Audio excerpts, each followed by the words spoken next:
हरे कृष्णा, राधे राधे। आपका स्वागत है आपके अपने चैनल राधा कृष्ण लीला में। आप सभी श्रोताओं का दिन शुभ और मंगलमय हो, इसी मंगल कामना के साथ आज की कथा का शुभारंभ करते हैं।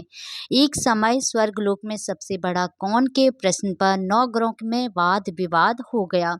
विवाद इतना बड़ा कि परस्पर भयंकर युद्ध की स्थिति बन गई। निर्णय के लिए सभी देवता देवराज इंद्र के पास पहुंचे और बोले, हे देवराज, आपको निर्णय करना होगा कि हम में से सबसे बड़ा कौन है। देवताओं का प्रश्न सुनकर देवराज इंद्र उलझन में पड़ गए। इंद्र बोले, मैं इस प्रश्न का उत्तर देने में असमर्थ हूँ। हम सभी पृथ्वीलोक में उज्जैनी नगरी में राजा विक्रमादित्य के पास चलते हैं। देवराज इंद्र सहित सभी ग्रह देवता उज्जैनी नगरी पहुंचे। महल में पहुंचकर सब देवताओं ने उनसे अपना प्रश्न पूछा तो राजा विक्रमादित्य भी कुछ देर के लिए परेशान हो उठे, क्योंकि सभी देवता अपनी अपनी शक्तियों के कारण महान थे। किसी को भी छोटा या बड़ा कह देने से उनके क्रोध के प्रकोप से भयंकर हानि पहुंच सकती थी।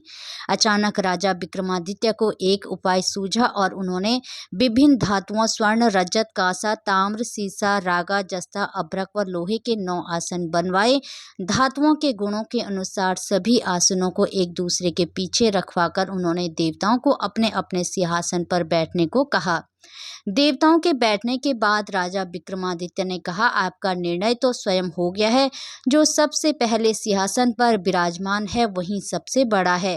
राजा विक्रमादित्य के निर्णय को सुनकर शनि देवता ने सबसे पीछे आसन पर बैठने के कारण अपने को छोटा जानकर क्रोधित होकर कहा, राजा विक्रमादित्य, तुमने मुझे सबसे पीछे बैठाकर मेरा अपमान किया है। तुम मेरी शक्तियों से परिचित नहीं हो, मैं तुम्हारे सर्वनाश कर दूंगा। शनि ने कहा, सूर्य एक राशि पर 1 महीने, चंद्रमा 2.25 दिन, मंगल 1.5 महीने, बुध और शुक्र 1 महीने, बृहस्पति 13 महीने रहते हैं, लेकिन मैं किसी राशि पर 7.5 वर्ष 7.5 तक रह सकता हूँ। बड़े बड़े देवताओं को मैंने अपने प्रकोप से पीड़ित किया है। राम को 7.5 के कारण ही वन में जाकर रहना पड़ा और रावण को 7.5 के कारण ही युद्ध में मृत्यु का शिकार बनना पड़ा।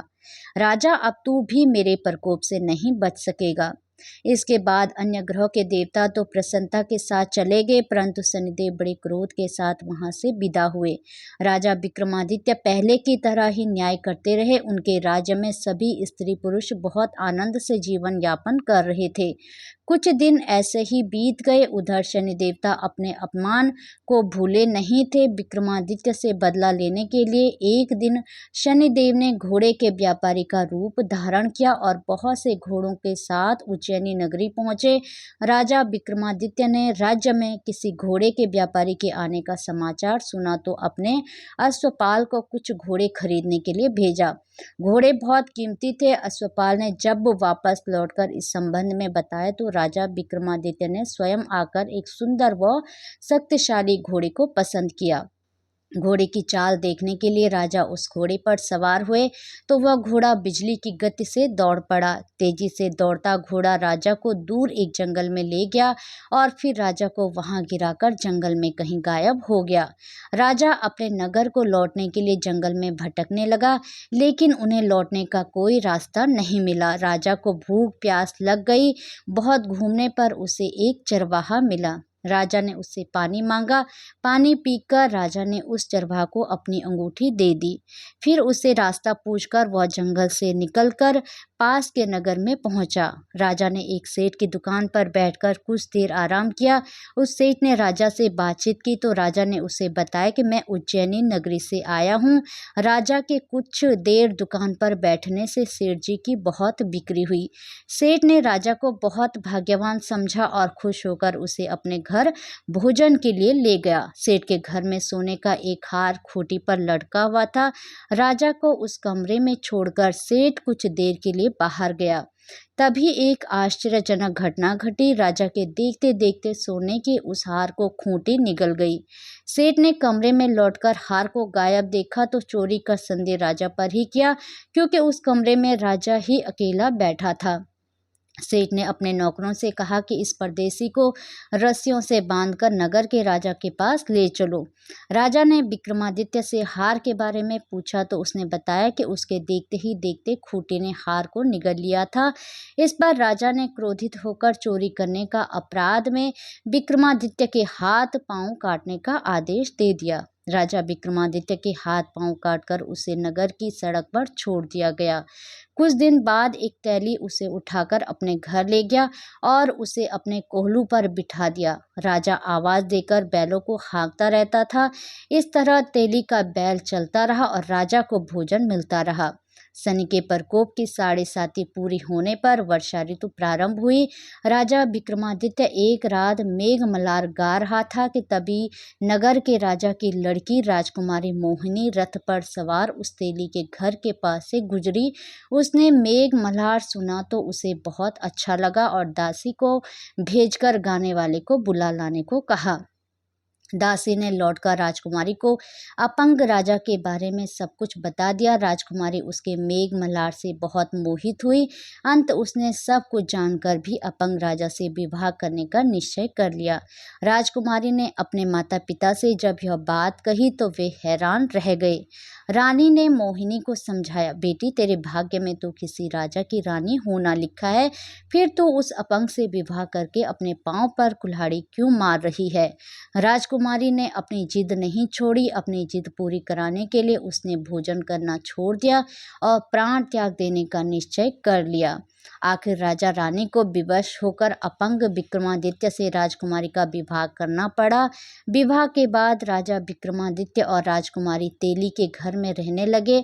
उसी रात स्वप्न में शनिदेव ने राजा से कहा, राजा तुमने मेरा प्रकोप देख लिया, मैंने तुम्हें अपने अपमान का दंड दिया है। राजा ने शनिदेव से क्षमा करने को कहा और प्रार्थना की, हे शनिदेव, आपने जितना दुख मुझे दिया है अन्य किसी को ना देना। शनिदेव ने कुछ सोचकर कहा, राजा मैं तुम्हारी प्रार्थना स्वीकार करता हूँ। जो कोई स्त्री पुरुष मेरी पूजा करेगा, शनिवार को व्रत करके मेरी व्रत कथा सुनेगा, उस पर मेरी अनुकंपा बनी रहेगी।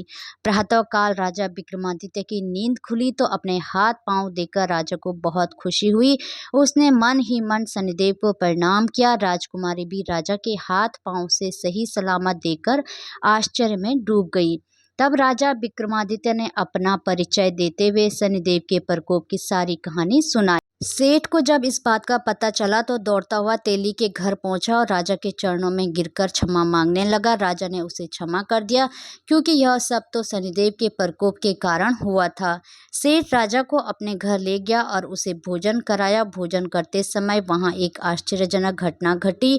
सबके देखते देखते उस खूंटी ने हार उगल दिया। सेठ जी ने अपनी बेटी का विवाह भी राजा के साथ कर दिया और बहुत से स्वर्ण आभूषण धन आदि देकर राजा को विदा किया। राजा विक्रमादित्य राजकुमारी मोहिनी और सेठ की बेटी के साथ उज्जैनी पहुंचे तो नगरवासियों ने हर्ष से उनका स्वागत किया। अगले दिन राजा विक्रमादित्य ने पूरे राज्य में घोषणा कराई कि शनिदेव सब देवों में सर्वश्रेष्ठ हैं। प्रत्येक स्त्री पुरुष शनिवार को उनका व्रत करे और व्रत कथा अवश्य सुने। राजा विक्रमादित्य की घोषणा से शनिदेव बहुत प्रसन्न हुए। शनिवार का व्रत करने और व्रत कथा सुनने के कारण सभी लोगों की मनोकामनाएं शनिदेव की अनुकंपा से पूरी होने लगी। सभी लोग आनंद पूर्वक रहने लगे। हरे कृष्णा, राधे राधे। भगवान श्री कृष्ण और राधा रानी की कृपा आप सभी भक्तों पर हमेशा बनी रहे। जय श्री राधे।